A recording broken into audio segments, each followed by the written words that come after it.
반갑습니다. 자, 우리 교재가 일단 먼저 첫 번째 얇은 단원별 교재죠. 네, 그래서 요거 우리가 진도별로 진행하면서 그리고 이제 또 같이 하는 게 최신 판례 문제 있죠. 그래서 그 최신 판례 문제를 오늘은 10문제를 나눠줬습니다. 그래서 매주 약간씩 나갈 겁니다. 최신 판례 문제가.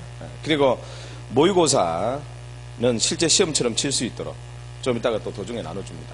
그래서 1회 내지는 2회씩 그렇게 모의고사는 실제 시험처럼 쉬는 시간 이용해서 한번 빠르게 풀어보시고, 그래서 일단은 단원별 문제 몇 문제 나가다가 그 다음에 판례 설명하고 이렇게 할 테니까 먼저 판례를 한번 풀어보십시오.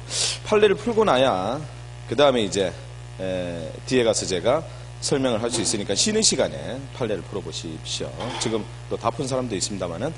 자, 그럼 이제 일단 단원별 문제부터 봅시다. 단원별 문제 좀 진행하다가 그 다음에 추가 프린트 판례 문제 이렇게 보고 이런 식으로 할 겁니다. 자, 먼저 단원별 문제. 1번 단원별 문제는 뭐 그렇게 어렵지는 않을 겁니다. 먼저 1번 문제. 1번에서는 헌법에서 형사 절차에 관한 명시적 규정 모두 몇 개인가 라고 했습니다. 먼저 기억, 자백배조 법칙. 헌법에 나와 있죠? 그래서 동그라미. 그 다음 니은의 일사부재리의 원칙도 우리 헌법에 근거를 두고 있죠? 그래서 동그라미. 그 다음에 디귿의 불이익변경금지 원칙. 자, 이 불이익변경금지 원칙도 우리 헌법에 근거를 두고 있습니까? 이건 없죠? 그래서 X. 그 다음 리얼의 위수중 배조 법칙. 이거는 없죠? 그래서 X. 그 다음 미음의 형사보상 청구권은 헌법에 보장되어 있습니다. 그래서 형사보상 청구권 동그라미.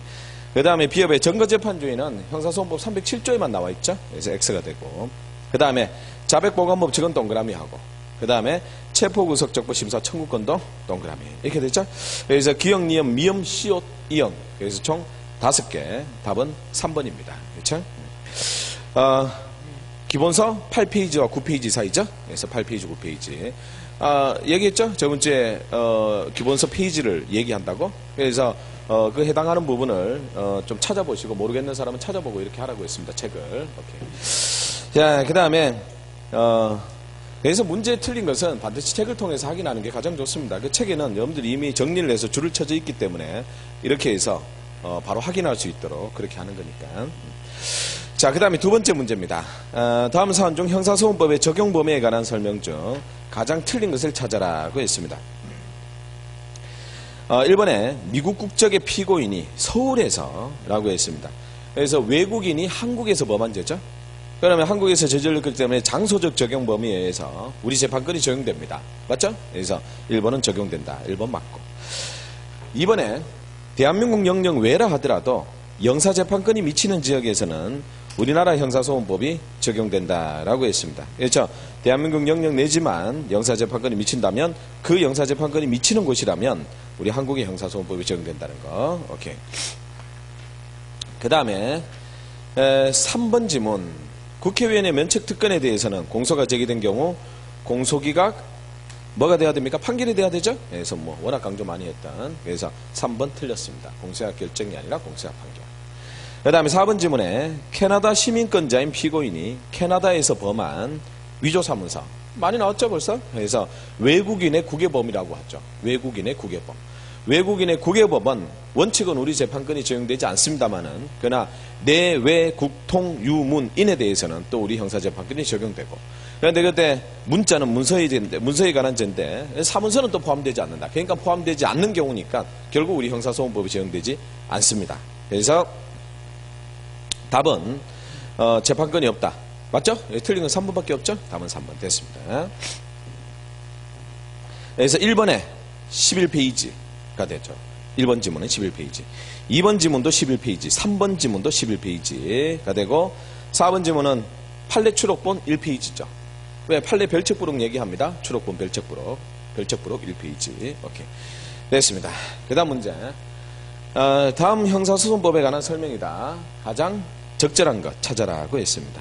가장 맞는 것은 1번에 형사소송법은 형법과는 달리 소급표 금지 원칙이 적용되지 않으며. 그렇죠? 형사소송법은 형법과는 달리 소급표 금지 원칙이 적용되지 않는다. 이 말은 형사소송법의 경우 소급이 될 때도 있고 소급이 안 될 때도 있죠? 그래서 그럴 수밖에 없는 게 우리 절차 속에 법이 개정되는 것이다 보니까 그 절차 속에서 과거에 했던 이미 진행된 절차는 뭡니까? 그대로 유효하고 놔둬야 되고 앞으로만 뭡니까? 새로운 법을 적용할 뿐입니다. 그래서 과거에 이미 진행된 절차는 과거법을 그대로 따라야 되니까 새로운 법을 적용하지 않습니다. 그 말은 결국 소급한다 안 한다? 소급하지 않는다는 말이라고 했고, 그러나 그 이후에 새로운 법이 시행된 그 이후의 절차부터는 새로운 법을 적용하는 것은 어떻게 보면 처음 구법이었지만 이때부터는 새로운 법을 적용하니까 이 절차 속에서 뭐지? 소급을 하는 것이다. 이런 형태라고 했죠. 그래서 예외적으로 개정 시부터 또 소급을 적용할 수밖에 없다. 그래서 그걸 우리는 뭐라고 합니까? 소급이 안 될 수도 있고 소급이 될 수도 있고. 그래서 혼합주의. 결국은 우리가 원래 형법은 어떻습니까? 항상 소급표 금지 원칙이 적용됩니다. 그 말은 항상 소급을 할 수 없습니다. 그러나 형사소송법은 소급할 때도 있고 안 할 때도 있으니까 그러한 원칙이란 걸 적용한단 말이가 안 한단 말이가? 안 한다 이런 말이죠. 그래서 소급표 금지 원칙이 적용되지 않는다 이런 얘기였습니다. 오케이. 자, 그래서 소급표 금지 원칙이 적용되지 않고 맞고, 그 다음에 신법을 적용할 것인가 구법을 적용할 것인가는 입법 정책의 문제다. 입법 정책의 문제다 줄 쳐두시고 옆에다가 그럼 이거는 뭘 얘기하는 겁니까? 부칙을 얘기하는 거죠. 그래서 우리가 형사소송법을 만들 때는 그 형사소송법의 시행 시기를 부칙에다가 정해둔다고 했습니다. 그래서 부칙에 따라서 결정된다. 그 부칙은 입법자들이 즉 국회에서 법을 만들 때 정하는 일이죠. 그래서 그걸 입법 정책의 문제다라고 얘기하는 거죠. 오케이. 됐습니다. 그 다음에 그래서 뭐 답은 1번이 나왔네요 벌써. 그 다음에 2번 지문입니다. 2번 지문에 수사 이전 단계를 내사라고 하는데 형사소송법은 피의자의 권리를 피내사자에게도 준용하는 명문의 규정을 두고 있다라고 했습니다. 자, 우리 수사 이전 단계의 내사 절차에서는 우리 수사 절차의 규정을 그대로 적용합니까? 준용하지 않죠. 그래서 내사기 때문에 우리 형사소송법 자체가 적용될 영역도 아닙니다. 형사 절차라고 하면 수사 절차부터 얘기하는 거죠. 그래서 바로 수사 이전 단계를 내사라고 하는데 형사소송법은 피의자의 권리를 피내사자에게 준용하는 명문의 규정은 두고 있지 않습니다. 그래서 2번은 틀렸죠? 3번 현행 형사소송법은 직권주의 형태를 강하게 나타내며 그리고 공판정에서 피고인의 자석의 위치도 변호인과 분리되어 뭐 바로 어떤 말이 틀렸습니까? 직권주의 강하게 X. 그렇죠? 그 말이 틀렸죠? 당사자주의다라고 얘기했죠? 당사자주의고. 그 다음 말. 따라서 공판적 모습도 피고인의 자석도 위치도 변호인과 분리됐습니까? 피고인 옆에 앉아 있습니까? 변호인 피고인 옆에 있죠? 그 말도 틀렸고. 그리고 법관과 직접 대면토로 대응하게 위치한다. 그럼 법관 맞은편에 있다는 건데 법관 맞은편에 있는 것은 피고인입니까? 증인입니까? 증인이죠? 그 말도 틀렸고 이렇게 되죠. 오케이. 이렇게 해서 다 틀렸네요. 됐습니다. 4번 질문. 형사소송법은 공소 제기로 인하여 공판 절차가 시작되고 피내사자의 지위가 피의자의 지위로 바뀐다라고 했습니다. 그렇죠? 공소 제기에 의해서 공판이 진행되니까 그때서야 뭐 피고인의 지위로 바뀌게 된다는 거. 자, 그러면 이거는 또 어떤 말이 틀렸습니까? 피의자의 지위로 바뀌는 게 아니고 피고인의 지위로 바뀐다 이래야 되겠죠? 그 말도 틀렸고. 오케이. 그래서 피내사자를 어떻게 바꿔야 되지? 피의자. 피의자를 그럼 어떻게 바꿔야 되지? 피고인. 이렇게 바꿔야 되죠? 오케이. 그래서 답은 1번밖에 없습니다.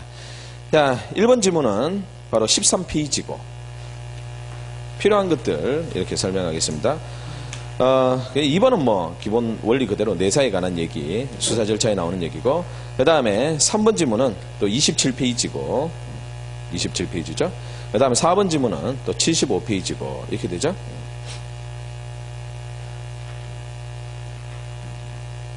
그 다음 문제로 넘어와서 형사소송법의 2년과 구조의 문제입니다. 자, 형사소송법의 2년과 구조 첫 번째 문제. 헌법재판소 결정에 관한 설명 중 가장 적절하지 않는 것은, 가장 틀린 것은 이라고 했습니다.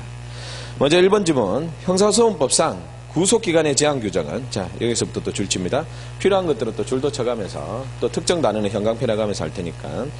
그래서 구속기간의 제한 규정은 법원의 재판기간 내지 심리기간 자체를 제한하려는 규정이라고 할 수 없다라고 줄쳐두시고. 자, 정확하죠? 우리 구속기간의 제한 규정은 재판기간이나 심리기간 자체를 제한하는 겁니까? 구속된 상태에서 재판받는 것을 제한하는 겁니까? 구속된 상태에서 재판받는 것을 제한하는 거죠. 그러니까 구속된 상태를 제한하는 겁니다. 그래서 심리기간 자체를 제한하는 게 아니고. 그래서 1번 맞습니다. 이번에 경찰청장이 지문 정보를 그냥 경찰청장이 지문 정보 줄치고 그 밑에 줄 범죄 수사 목적의 이용 줄치고. 자, 이거 가지고 위법입니까? 위배가 아닙니까? 위배된다고 볼 수 없다죠? 위배된다고 볼 수 없다. 정확하고. 3번 질문에 법관이 아닌 사회보호위원회 줄치고 치료감호 종료 여부 줄쳐두시고. 자, 우리 법관은 뭘 판단합니까? 치료감호 여부를 판단합니다. 치료감호 개시를 판단하는 거죠. 그러나 사회보호위원회가 하는 것은 뭡니까? 얘가 치료감호를 계속 해야 되나 말아야 되나? 즉 감호 기간을 정하는 거죠. 감호 기간을 정한다는 것은 결국 치료감호의 종료 여부를 결정한다는 말하고 같습니다. 그래서 치료감호를 개시하는 것은 사법적 판단인데 반해서 그 다음에 치료감호 기간을 정하는 것은 누가 하는 겁니까? 전문가가 해야 되죠. 그래서 감호위원회에서 그 전문가 집단에서 결국은 판단해야 되는 것이다. 그렇게 하도록 한 것이 그게 헌법 위반이냐? 당연히 위반이 아니죠. 그래서 적법하다. 그래서 위반되지 않는다 줄치고. 맞습니다. 4번에 이게 바로 뭡니까? 신속한 재판 침해 아니냐라고 해서 재판이 너무 신속하게 진행되고 있는 거 아니냐. 그래서 신속한 재판 침해라는 헌법의 침해 규정을 이유로 해서 헌법소원을 제기했던 사건이죠. 그러나 그 이유가 바로 뭐라고 했습니까? 그게 보시는 대로 첫 번째 줄 중간부터 재판부 구성원의 변경이나 재판이 전제성과 관련한 본안 심리 필요성, 송달 불능 여기까지. 그렇다면 이런 것은 의도적으로 지연된 겁니까? 어쩔 수 없는 경우입니까? 어쩔 수 없는 경우라고 했죠? 그래서 어쩔 수 없는 경우이기 때문에 신속한 재판을 받을 권리를 침해한 것은 뭐? 아니다. 이렇게 돼야 되죠? 그래서 침해한 것이다 라고 해서 4번이 틀렸습니다. 그래서 답은 4번이 쉽게 나왔습니다. 오케이. 됐습니다. 이렇게 해서 1편의 얘기는 그런 정도 하도록 하고 이제 2편으로 넘어와서 소송의 주체에 관한 얘기입니다. 다음 설명 중 틀린 것을 찾아라고 했습니다. 먼저 1번에 적결심판은 검사가 관할 법원에 청구하는 것이나 바로 틀렸죠. 바로 경찰서장이라고 해야 되겠죠. 너무 쉽게 나왔습니다. 여기서 1번 바로 틀렸고 긴급을 요할 때 경찰서장이 청구할 수 있다. 이 말도 완전히 틀렸죠. 원칙은 경찰서장이 하는 것이다. 또는 해양경찰서장 이렇게 되죠.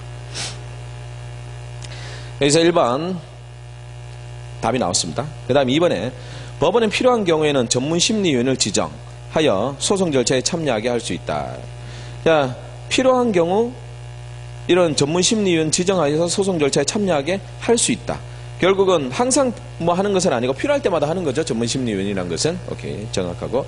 2번에 재판장은 소송 절차의 진행과 관련한 권한을 가지며 피고 사건의 심판에 있어서는 다른 배석판사와 동일한 권한을 가진다. 그렇죠? 재판장은 지휘를 하는 권한을 가질 뿐이지 유무죄 판단에 있어서는 뭐 배석판사가 동등한 위치일 뿐입니다. 오케이, 정확하고. 4번에 검사의 청구로 피의자에 대한 구속장을 발부하는 판사는 수임판사, 피의자에 대한 구속장 발부 수임판사. 맞죠? 그리고 이러한 수임판사는 수사본으로부터 바로 독립된 재판기관, 별개의 재판을 하죠? 수사 절차에서. 오케이, 정확합니다. 그래서 답은 1번만 되겠습니다. 자, 그 밑에 이제 관련 조문이 있죠? 관련 조문을 놔둔 이유는 그 조문을 줄쳐가면서 중요 조문들이고 지문으로 나온 조문들, 이런 것들을 줄쳐가면서 확인하라는 얘기입니다. 알겠죠? 오케이. 그래서 그 관련 조문 279조 2 줄칩니다. 전문심리위원회 참여. 법원은 소송관계를 분명하기 위해서 진행하기 위해서 필요할 때는 직권 동그라미. 전문심리위원은 직권으로 할 수 있고 직권 동그라미. 그 다음에 검사 피고인 변호인의 신청 줄치고 신청 동그라미. 직권 또는 신청에 의해서. 그리고 결정으로 전문심리인을 지정하여 공판 준비, 공판 기일 소송 절차에 참여하게 할 수 있다. 참여하게 할 수 있다. 줄쳐두시고. 오케이. 전문심리위원 조문이었습니다. 자, 공부하는 방법에 있어서 여러분들 문제를 무조건 빨리 풀고 날리고 풀었다 끝, 이게 중요한 게 아니라고 했죠. 그래서 보고 나서는 꼼꼼하게 정리를 자기 것으로 만드는 게 중요하다고 얘기했습니다. 그렇게 해서 그 지금 지문에서 다뤄졌는 지문 중에서도 중요한 조문, 관련된 조문을 밑에다가 일부러 박스로 넣었습니다. 그리고는 그 지문만을 익히는 게 아니라 그 지문이 나오게 된 조문도 원조문이죠. 원조문을 줄을 쳐서 확인하시고 머릿속에 넣어 두셔야 됩니다. 그렇게 해서 하나하나 짚어가면서 공부를 하십시오. 그래야지만 고득점이 나온다고 했습니다. 항상 여러분들 시험 치고 나면 느끼는 거 아닙니까? 시험 치고 나서 매겨보면 이거 맞출 수 있는데 틀렸다. 이제서야 생각난다. 책 보면 다 적혀 있는 거고 다 그런 겁니다. 그러니까 이렇게 막 많이 푼다고 해서 빨리 푼다고 해서 좋은 게 아니고 사실 문제 빨리 풀고 하면 강의하는 입장에서는 편합니다. 문제 풀고 다 불러주고 또 풀고 다 불러주고 하면 뭐 편하고 합니다만은 줄칠 필요도 없고 그러나 이제 그거는 별로 남는 게 없습니다. 그냥 문제 많이 풀었다 이것밖에 되지 않고 그래서 하나하나 이렇게 줄쳐가면서 자기 걸로 완전히 만들어 가야 됩니다. 꼭 그렇게 하십시오. 자, 그 다음에 뭐 적절법 3조 뭐 이거는 뭐 당연한 얘기였고 그 다음 문제입니다. 내려와서 법원의 관할에 관한 설명 중 틀린 것을 찾아라고 했습니다. 먼저 1번 질문에 공모 공동정범에 있어서 공모지는 공모지 동그라미 하시고 자 공모지도 토지관할이 인정되지 않는다가 토지관할 인정된다가 토지관할 인정되죠? 공모한 것도 토지관할로 인정됩니다. 여기서 재판할 수도 있죠. 1번 바로 쉽게 나왔습니다. 답이 1번이 틀렸습니다. 그 다음 2번에 공소제기 당시 피고인의 현재지인 이상 범죄지 주소지가 아니라도 토지관할 인정된다. 그건 왜 그렇습니까? 현주범 셋 중에 하나만 걸려더라도 그거는 뭐 토지관할 인정되기 때문이죠. 그래서 그것도 맞는 얘기. 그 다음에 3번 질문에 공소제기 당시의 피고인이 줄치면 임의에 의한 현재지뿐만 아니라 적법한 강제에 의한 현재지도 토지관할 인정된다. 우리 판례 바로 소말리아 해적 사건이죠. 그래서 이 현재지의 뜻은 임의에 의한 현재지뿐만 아니라 적법한 강제에 의한 현재지도 포함된다는 거 줄쳐두시고 그 다음에 4번 질문도 줄치면 국외에 있는 대한민국 선박 내에서 법안제에 관해서는 선적지 동그라미 범죄의 선착지도 토지관할 인정된다 줄쳐두시고 그렇죠. 선적지 선착지 선적지 밑에다가 출항지 X라고 하십시오. 출항지라고 하면 틀린 표현입니다. 알겠죠? 선적과 출항은 엄밀하게 다릅니다. 다를 수가 있습니다. 선적과 출항은. 그냥 출항은 배가 출발한 곳이고 선적은 배의 명부가 기록된 곳입니다. 그렇죠? 오케이. 자, 그렇게 구분해 두시고 따라서 1번 지문 43페이지 2번 지문에 44페이지 3번 지문에 44페이지 4번 지문에 44페이지 그러니까 43에서 44페이지 이렇게 되네. 됐습니다. 자, 그리고 조문 하나 확인합시다. 바로 조문 4조 토지관할 1항입니다. 줄치면 토지관할은 범죄지, 피고인의 주소고소지, 현재지 줄쳐두시고 너무나 쉽지만 그래도 다시 한번 확인하는 차원에서 피고인의 형광펜에 두시고 피해자 X 피해자 주소고소지가 아니고 피고인의 주소고소지 이렇게 되죠. 그래서 피해자 X 됐습니다. 그 다음에 2항은 지문에서 나왔고 됐습니다. 이렇게 조문도 그냥 넘어가는 것은 바로 앞에 지문에서 똑같이 나왔기 때문에 줄도 쳤기 때문에 넘어가는 겁니다. 알겠죠? 설명 더 이상 할 필요가 없는 것은 내가 일부러 누락시키고 이런 게 아니고 그냥 까먹고 넘어가고 이런 게 아니고 다 이유가 있기 때문에 넘어가는 거니까 그렇게 보라는 거 보시면 되겠습니다. 자, 그 다음 문제 법원의 관할에 관한 설명 중 가장 적절하지 않는 것은 1번입니다. 형사소송법 5조. 자, 5조 하면 바로 딱 생각나는 게 뭡니까? 바로 오늘도 수업 때 했잖아. 병합은 병합인데 뭐지? 사물관할 병합입니까? 토지관할 병합입니까? 토지관할 병합이죠. 토지관할 병합. 그래서 토지관할 달리하는 관련 사건의 병합관할이죠. 5조. 토지관할의 병합. 자, 이렇게 토지관할 달리하는 관련 사건의 병합에서 이러한 관련 사건에 관한은 이른바 고유관할 사건 및 그 관련 사건이 반드시 병합 기소되거나 병합 심리될 것을 전제요건으로 하는 것은 아니다라고 했습니다. 이거 어떤 말입니까? 바로 토지관할 병합관할 한다고 해서 병합관할 후에 병합 기소가 전제가 되거나 아니면 병합 심리까지 꼭 돼야 되는 것은 아니죠. 그래서 병합 관할했다 하더라도 심리는 법정에 앉아 있는 것은 따로따로 앉아 있을 수도 있다. 이렇게 얘기했죠. 오케이. 그래서 그대로 줄쳐두시고 정확합니다. 1번은 맞고. 그 다음에 2번 지문에 고유관할 사건 계속 중 고유사건에 대한 관련 사건이 계속된 이상 그 양사건이 병합되어 심리되지 않은 채 고유사건에 대한 심리가 먼저 종결됐다. 자, 항상 하던 거죠? 1번, 2번 같은 판례 아닙니까? 1번이 파인사항이고 2번이 판결요지였죠? 그래서 관할권은 사라진다, 유지된다? 유지된다라고 했죠? 그래서 소멸된다 바로 틀렸고 소멸된다 X. 오케이. 자, 그래서 2번이 쉽게 나왔습니다. 답은 2번. 그 다음에 3번 질문 동일 사건이 사물관할 같지 않은 수개의 법원에 계속되었을 때 자, 동일 사건이 사물관할 같지 않은 그렇게 형광펜 끌고 두면 바로 기계적으로 나와야 돼. 조문을 이런 조문들은 많이 나오는 조문은 많이 보고 기계적으로 나올 수 있도록 해야 됩니다. 그게 시간 단축이고 그게 실력이니까. 자, 그래서 동일 사건이 사물관할 같다라고 하면 뭐가 다르다는 거지? 토지관할 다르고 그러면 관할의 경합 중에서도 12조입니까? 13조입니까? 13조가 되고 그럼 무슨 원칙? 선착수의 원칙이 되어버리죠? 그래서 먼저 공소를 받은 법원이 심판한다 줄 쳐두시고 그렇죠? 먼저 공소를 받은 법원이 심판한다. 오케이. 자, 여기까지는 너무나 익숙합니다. 그러나 뒤에 단서 조문도 제가 중요하다고 빨간색 표시를 씌우때 하라고 하지만서도 여러분들 그 부분은 또 자꾸 생각을 못 합니다. 그래서 여기 빨간색 줄 쳐두십시오. 다만 각 법원에 공통되는 직권상급법원은 검사 피고인의 신청에 의해서 결정으로 후소에 대해서도 먼저 뭘 하게 할 수 있다? 심판하게 할 수 있다는 거. 그래서 원칙은 선착수의 원칙이지만 바로 검사나 피고인의 신청에 의해서 법원이 오케이라고 해주면 뭐 후소에서 먼저 뭘 할 수 있다? 재판할 수도 있다는 겁니다. 알겠죠? 오케이. 요런 조문들도 주의해야 됩니다. 그래서 자 이렇게 해서 3번 지문도 맞고 4번 지문에 항소심에서 참 뭐 너무 많이 나온 판례 아닙니까? 항소심, 공장 변경, 단독 판사가 합의부. 그럼 관할법원은 합의부 이송이가 고법 이송이가 고법에 이송할 수 있다가 해야 한다 또는 한다 이렇게 표현해야 되죠. 필요적 이송. 오케이. 특정 단어 항소심 형광펜, 공장 변경 형광펜, 합의부 형광펜. 봐도 고등법원 이송해야 한다 형광펜. 그렇죠? 그런 단어들 하나하나 빠뜨리지 않아야 되겠다 이렇게 됐습니다. 따라서 가장 틀린 것은 결국 2번밖에 없죠? 네. 됐고 1번 지문에 48페이지 2번 지문 48페이지 3번 지문 51페이지 그 다음에 4번 지문 54페이지 됐습니다. 그 다음 문제 법원의 관할에 관한 설명 중 가장 적절하지 않는 것을 찾아라고 했습니다. 1번 지문에 사물 관할은 같지만 토지 관할 달리하는 수개의 관련 사건이 각각 자 사물 관할 같지만 토지 관할을 달리한다 라고 했습니다. 그럼 이란 관련 사건 토지 관할 달리하는 관련 사건이죠.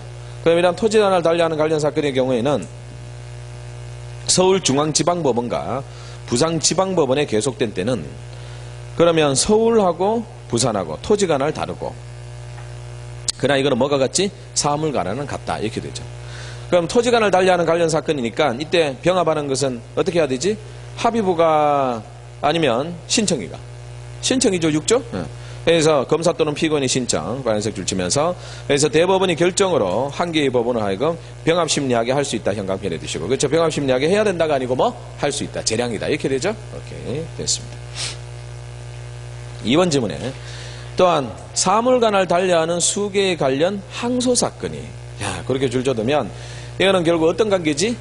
고등법원과 지방법원 합의부에 계속된 때 줄치고 그렇지? 그럼 공식 자 단독법 합의부 부딪히면 합의부지만 고법하고 합의부 부딪히면 지법 합의부 부딪히면 어디지? 고등법원 이렇게 되죠. 신청도 필요 없고 그래서 규칙 4조 2의 1항 아닙니까? 그래서 두 번째 줄 고등법원 형광펜 그 다음에 병합하여 심리하게 할 수 있다 형광펜에 두시고 오케이 됐습니다. 규칙 4조 2의 1항 밑에 그 규칙 조문이 자세히 나와 있습니다. 그 다음에 3번 지문 또 나왔네요. 방금 앞에서 이 지문 판례 그렇죠? 그래서 답은 3번이 틀렸습니다. 왜? 마지막 줄 소멸한다가 아니고 뭐 유지된다 소멸된다가 아니고 뭐라고 바꿔야 되지? 유지된다 이렇게 바꿔야 되죠? 그래서 소멸한다고 했으니까 틀렸고 그 다음에 또 한 틀린 부분 또 찾아봐. 또 있는데 두 번째 줄 고유 사건 및 관련 사건이 병합기소나 병합될 심리될 것을 전제 요건을 한다 하지 않는다? 하지 않는다. 그 말도 틀렸죠? 함으로 X 하지 않으므로 이렇게 하지 않는다. 그래서 틀렸습니다. 두 부분이 틀렸고 어떤 부분이 항상 얘기하지만 조문은 어떻게 봐야 된다? 꼼꼼하게. 그래서 그 틀린 부분이 뭔지를 계속 찾아내는 연습을 해야 됩니다. 알겠죠? 출제자는 결국은 조문을 내고 틀리게 내는 거니까 일부 단어를 바꿔서. 그래서 시간 많이 두고 천천히 읽어서 찾아내는 것은 실력이 좋은 게 아닙니다. 그건 기본밖에 되지 않는 거고 실력이 좋아지면 바로 빨리빨리 찾아낼 수 있는 거죠. 그래야 고득점이 나오는 거니까.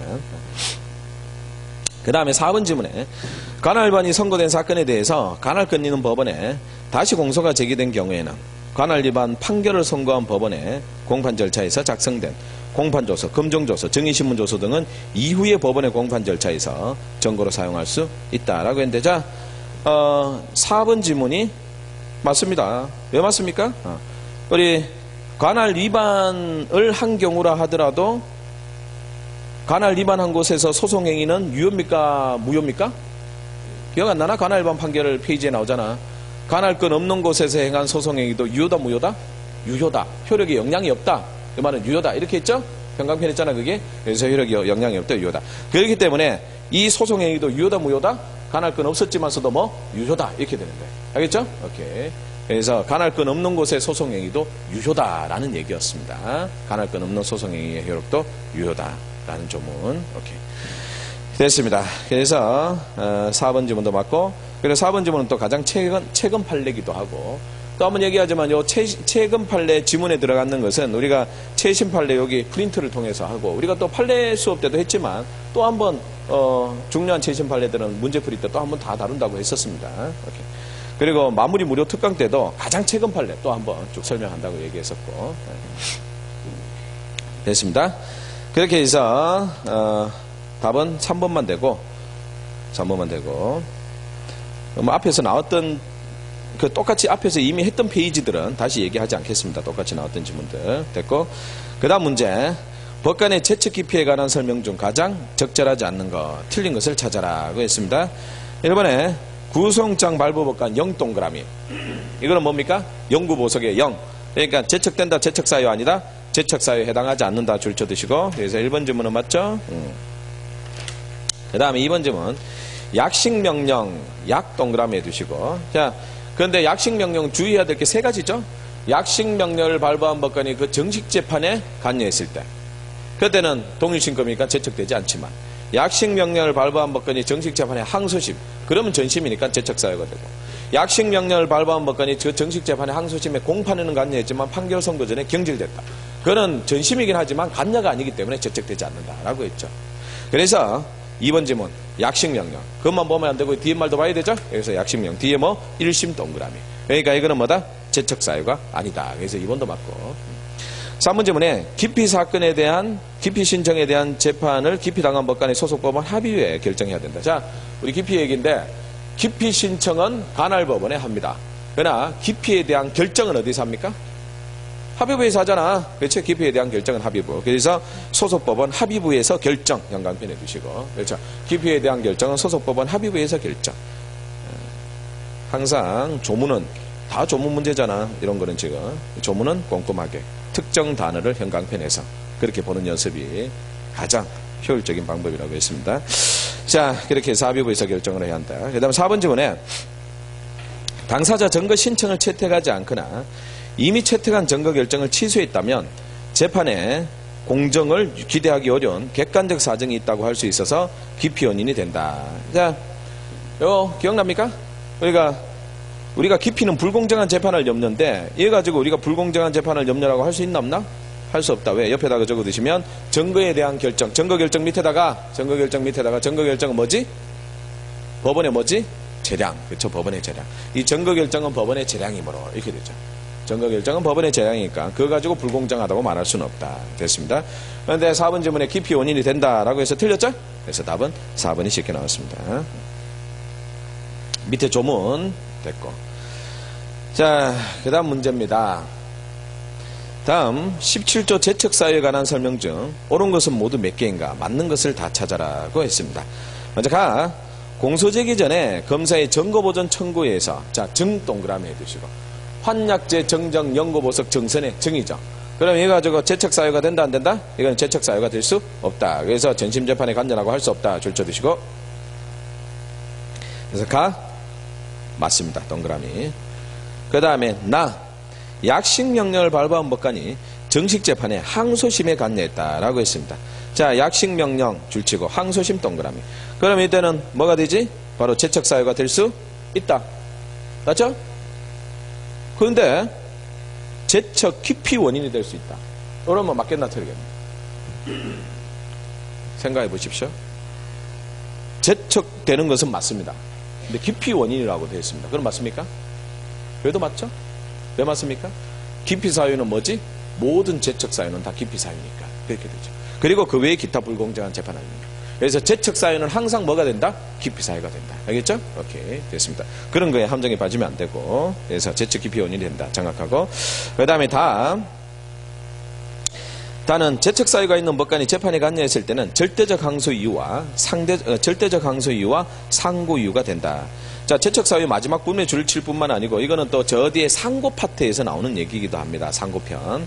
상고편에 보면 나오죠. 상고 이유에. 그래서 상고 이유에 나옵니다만은 조문 밑에 있습니다. 그래서 이것도 절대적 항소 이유와 상고 이유가 된다는 거. 자, 그러면 절대적 항소이유 줄 쳐두시고 밑에다가 절대적 항소이유라는 것은 뭡니까? 판결의 영향을 주든 주지 않든 간에 항상 항소할 수 있는 거. 그게 절대적 항소이유죠. 그 다음에 상고이유는 절대적이다, 상대적이다 이런 구분이 조문 자체에 한계만 있습니다. 나머지는 전부 다 절대적 항소이유가 되겠죠. 그래서 일단 절대적 상고이유 그것도 맞습니다. 자, 이거는 확인을 합시다. 여러분들 그냥 이렇게 넘어가서 될 게 아니고 책을 한번 펴보십시오. 저 뒤에 항소와 상고 편에 보겠습니다.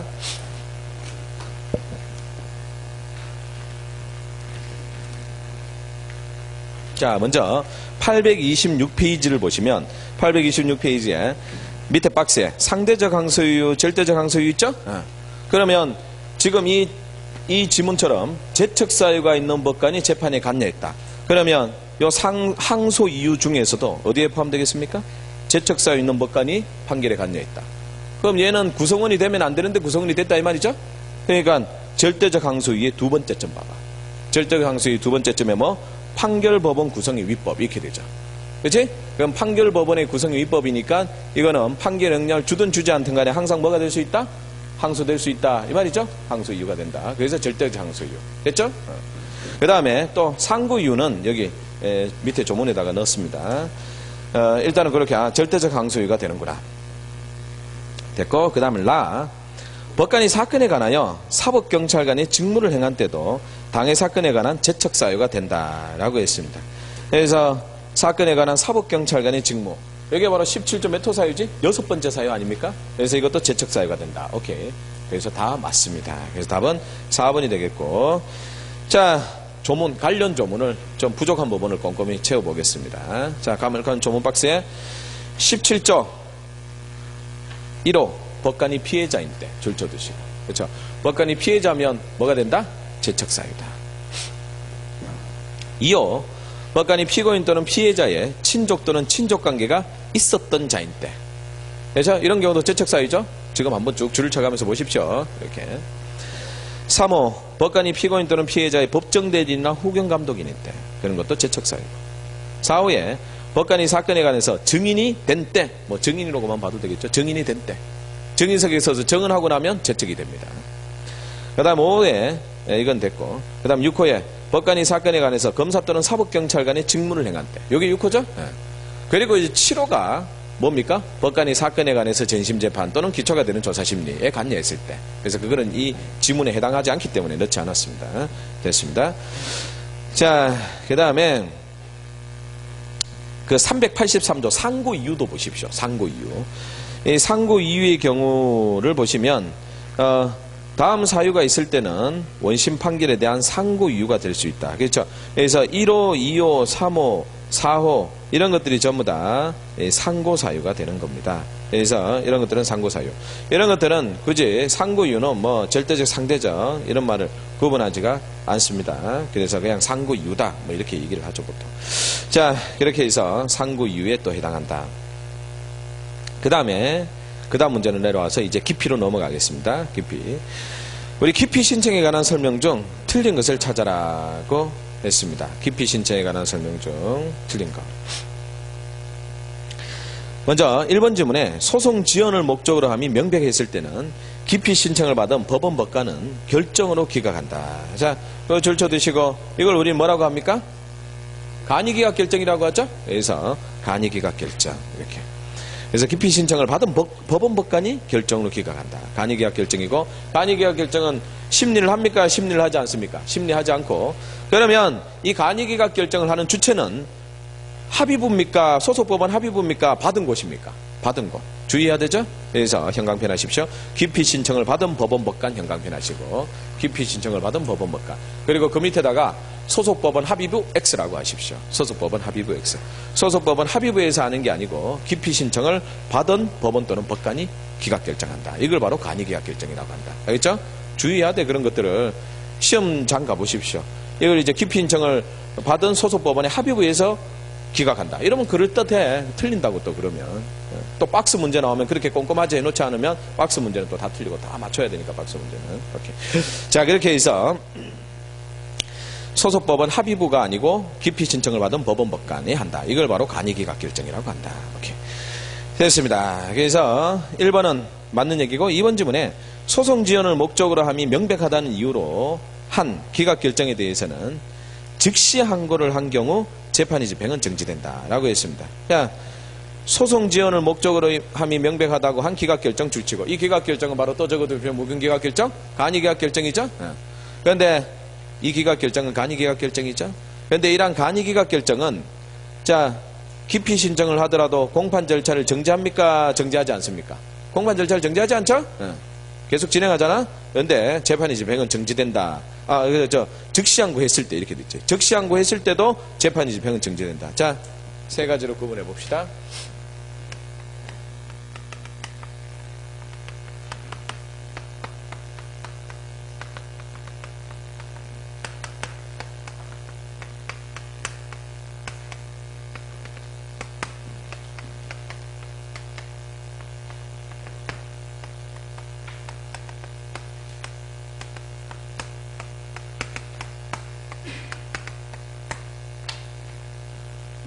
이 즉시 항고에 대해서는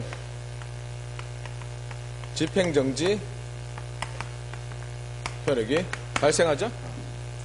그러나 이 즉시 항고는 집행정지 효력이 있나 없나? 없죠.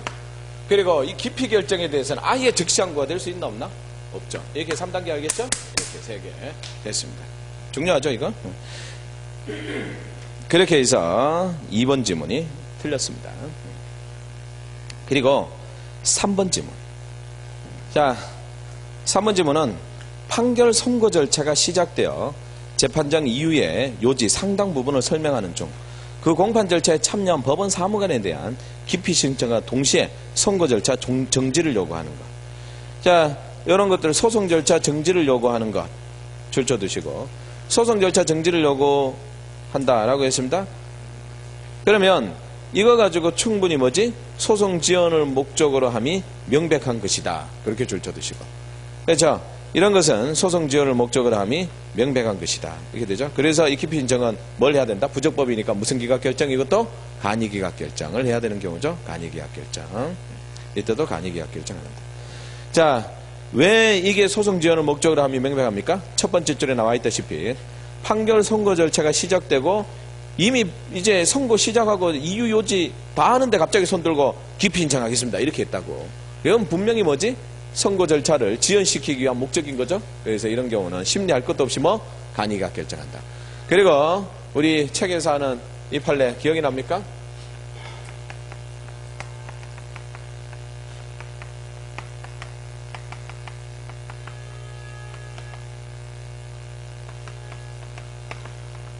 원칙은 이 공판 절차를 정지하죠. 그러나 예외적으로 공판 절차를 정지하지 않는 거 뭐지? 첫 번째 방금 했던 간이 기각 결정 시에는 공판 절차 정지하지 않죠?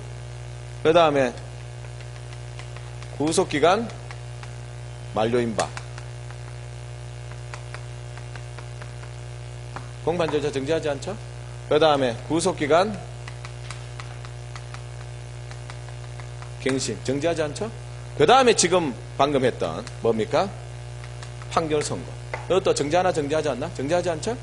그래서 이러한 것들은 전부 다 공판 절차가 정지되지 않는다라고 했고 그 이유는 수업 때 다 설명했고 하나하나. 그래서 어떻게 외워라? 간, 구구판 이게 되죠? 간, 구구판 됐습니다. 그래서 이러한 것들은 공판 절차를 정지하지 않는 예외가 된다. 자, 그래서 이러한 것들은 간이계약 결정으로서 충분히 부적법한 소송 지연을 목적으로 한 것으로 봐야 된다. 그 다음에 4번 지문에 기피 신청이 이유가 있어서 그 재판에 관여하지 못할 판사가 심판에 관여했을 때는 바로 절대적 항소 이유가 된다라고 했습니다. 그래서 이것도 아까 전에 얘기했다시피 재판에 관여하지 못한 판사가 거기에 관여했다. 그게 뭐가 된다 아까? 절대적 항소이라고 했죠? 그래서 절대적 항소 이유. 오케이. 이렇게 줄쳐두시고 맞습니다. 자, 이렇게 해서 지금 문제는 뭐 1번 지문, 2번 지문, 3번 지문 62에서 63페이지죠. 그 다음에 4번 지문은 아까 전에 저 뒤에 항소 이유에서 있었죠. 그 몇 페이지죠? 저 뒷부분 페이지. 오케이. 그렇게 해서 정리되고 근데 앞에 문제, 요거 바로 앞에 문제, 제척에 관한 문제는 또 59페이지에서 60페이지 사이였죠? 50페이지, 앞에 문제는 59에서 60페이지 사이. 아까 얘기를 안 했는 것 같네. 됐습니다. 그 다음 문제, 피고인으로 넘어가는데, 그 피고인으로 넘어가기 전에, 피고인, 자, 좀 쉬었다가 합시다. 피고인만. 자, 피고인 좀 쉬었다가 계속 합시다.